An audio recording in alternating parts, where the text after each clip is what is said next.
Welcome to JP studies Sunanda studies circle. చూడండి, social studies methodology సంబంధించి important bits last 4 videos చేశాను. ఆ videos ఎవరైనా చూడని వాళ్ళంటే కింద డిస్క్రిప్షన్లో ఇస్తాను, ఒకసారి చూడండి. ఇక ఈ వీడియోలోకి వెళ్ళే ముందు ఎవరైనా నా ఛానల్ని సబ్స్క్రైబ్ చేసుకోకపోతే చేసుకోండి. ఇక ఫస్ట్ బిట్ మెథడాలజీ, సోషల్ మెథడాలజీకి సంబంధించి ఉపాధ్యాయుడు ముందుగానే పాఠ్య పథకాన్ని తయారు చేసుకుంటాడు, కానీ పాఠ్య పథకానికి బానిస కాడు అని చెప్పింది ఎవరు? ఆర్ఎల్ఎన్ స్టీవెన్సన్. చాలా జాగ్రత్తగా ఎంపిక చేసి విద్యార్థుల అవసరాలకు అభిరుచులకు అనుగుణంగా సంబంధాలను ఏర్పరచడానికి వేరు చేసిన విషయభాగ బాహ్య రూపమే యూనిట్ అని అన్నది ఎవరు? సాంఫర్డ్. ఎవరు? సాంఫర్డ్. ఒక పీరియడ్లో బోధించాలని నిశ్చయించిన లేదా రూపొందించిన పథకాన్ని ఏమంటారు? పాఠ్య పథకం అంటారు. తరగతి గదిలో ఉపాధ్యాయుడు ఆచరణలో పెట్టే క్రియాత్మక పథకమే పాఠ్య పథకం అని చెప్పింది ఎవరు? LB stand. పాఠ్య పథకం అని నిర్వచించింది ఎవరు? LB stand. లక్ష్యాల విరమణ, విషయ సామాగ్రి, ఎంపిక, కూర్పు పద్ధతి, నిశ్చయాలు కలిగిందే పాఠ్య పథకం అని అన్నవారు ఎవరు? బైనింగ్ అండ్ వైనింగ్.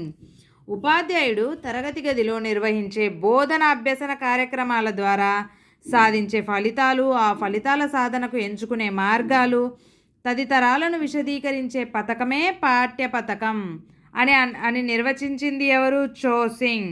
పాఠ్య పథకం తయారు చేయడానికి ప్రధానంగా ఎన్ని అంశాలు దోహదపడతాయి? 4 అంశాలు. ఇక నెక్స్ట్, హెర్బర్ట్ సోపానాలు పాఠ్య పథకం టాపిక్లో హెర్బర్ట్ సోపానాలు ఏంటివి? ప్రేరణ, ప్రదర్శన, సంసర్గం లేదా పోలిక, వినియోగం, పునర్విమర్శ. నెక్స్ట్, హెర్బర్ట్ సోపానాల యొక్క ప్రయోజనాలు ఏంటి? అసలు ఏంటో చూద్దామా? బోధన లక్ష్యాలపై అవగాహన కలిగిస్తుంది. హెర్బర్ట్ సోపానాలు మనకేం కలిగిస్తాయి? బోధనా లక్ష్యాలపై అవగాహన కలిగిస్తాయి. పాఠ్యాంశాన్ని ఒక క్రమ పద్ధతిలో ప్రదర్శించడానికి తోడ్పడుతుంది హెర్బర్ట్ సోపానం. హెర్బర్ట్ సోపానం మనం దేనికి ఉపయోగపడుతుంది? మనం పాఠ్యాంశాన్ని, ఏ పాఠాన్ని అయితే చెప్తున్నామో దాన్ని ఒక క్రమ పద్ధతిలో ప్రదర్శించడానికి ఉపయోగపడుతుంది. విద్యార్థుల పూర్వ జ్ఞానాన్ని పరిశీలించి నూతన విషయాన్ని వారికి అందిస్తుంది. చూడండి, ఏమని? విద్యార్థుల యొక్క వారికి ఏం తెలుసు, వారికి ఏం తెలియదు అనే విషయాన్ని మనం పరిశీలించి కొత్త విషయాన్ని మనం వారికి చెప్పేలాగా మనకు హెర్బర్ట్ సోపానాలు ఉపయోగపడతాయి. సమయం వృధా కాకుండా చూస్తుంది. విద్యార్థుల వికాసాన్ని, సామర్థ్యాన్ని పెంపొందిస్తుంది. విద్యార్థుల్లో సృజనాత్మకతను వెలికి తీయడానికి మనకు హెర్బర్ట్ సోపానాలు ఉపయోగపడతాయి. అయితే వైయక్తిక భేదాలకు తగినట్లుగా కృత్యాలు సిద్ధం చేసుకోవడానికి కూడా సహాయపడుతుంది మనకు హెర్బర్ట్ సోపానం. నెక్స్ట్ బిట్, విద్యార్థులు జ్ఞానాత్మక, గుణాత్మక విద్యను అందించడానికి ఉపాధ్యాయులు ఉపయోగించే పరికరాలను ఏమంటారు? బోధనా పరికరాలు అంటారు.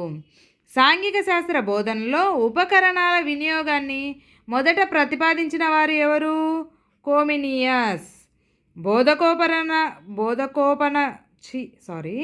బోధనోపకరణాలు జ్ఞానేంద్రియాల మధ్య సంబంధాన్ని వివరించి చూడటం ద్వారా విద్యార్థుల్లో 83% అభ్యసనం జరుగుతుంది అని ఎవరు పేర్కొన్నారు? కోచన్. ఎవరు? కోచన్. విద్యార్థి పరిసరాలు, అభ్యసన పరిస్థితుల మధ్య జరిగే సంబంధాల ప్రతిఫలాన్ని ఏమంటారు? అభ్యసన అనుభవాలు అంటారు. గోళాకారంగా ఉండే భూమిని కాగితం, గుడ్డ లేదా ఏదైనా సమతలంపై స్కేలును అనుసరించి గీసే పటాన్ని ఏమంటారు? మ్యాప్ లేదా పటం లేక మానచిత్రం అంటారు. భూమి ఉపరితలంపై ఉండే వివిధ భౌగోళిక అంశాలను మొత్తంగా లేదా కొంత భాగాన్ని చూపించడానికి వేటిని ఉపయోగిస్తారు?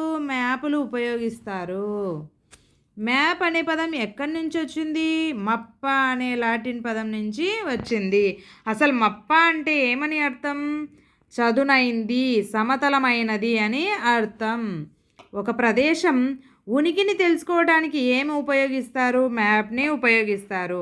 మ్యాప్లో పైభాగం ఎల్లప్పుడూ ఏమి సూచిస్తుంది? ఉత్తర దిక్కును సూచిస్తుంది. చూడండి మ్యాప్లో పైభాగం ఎప్పుడు ఏం సూచిస్తుంది? ఉత్తర దిక్కు. ఒక ప్రదేశం మరో ప్రదేశానికి ఏ దిక్కున ఉందో తెలుసుకోవడానికి ఏం ఉపయోగిస్తాం మనము? మ్యాపులు. Thank you for watching. Please like, share, subscribe.